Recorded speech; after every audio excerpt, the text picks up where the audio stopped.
Breaking news, sidang perdana pemukulan perawat Rumah Sakit Siloam, Jason terancam 2 tahun penjara.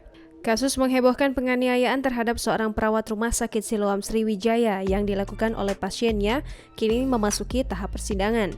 Terdakwa Jason Cakrawinata, 38 tahun, menjalani sidang perdana di Pengadilan Negeri Palembang dengan Edi Cahyono SHMH sebagai Ketua Majelis Hakim pada Kamis 10 Juni 2021.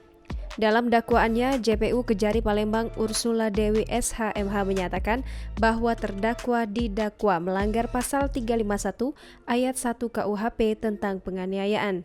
Dilansir dari situs resmi Sistem Informasi Penelusuran Perkara Pengadilan Negeri Palembang, dijelaskan bahwa terdakwa Jason Cakrawinata pada hari Kamis tanggal 15 April 2021 sekitar pukul 13.40 waktu Indonesia Barat bertempat di salah satu rumah sakit swasta di Jalan POM 9 telah melakukan pemukulan penganiayaan secara sengaja pada salah seorang perawat berinisial CR.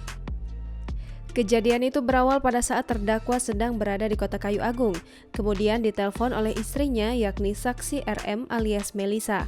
Telepon itu memberitahu bahwa anak terdakwa yang sedang menjalani perawatan di rumah sakit mengalami luka di tangan setelah infusnya dicabut. Mendapati hal tersebut, terdakwa yang sudah tiba di rumah sakit merasa tidak terima melihat tangan anaknya mengeluarkan darah. Terdakwa lalu marah hingga melakukan pemukulan pada suster CR. Perbuatannya tersebut terekam kamera dan tersebar luas melalui jejaring sosial, sehingga perbuatan yang dilakukan terdakwa viral di jejaring sosial dan banyak mendapat kecaman dari netizen.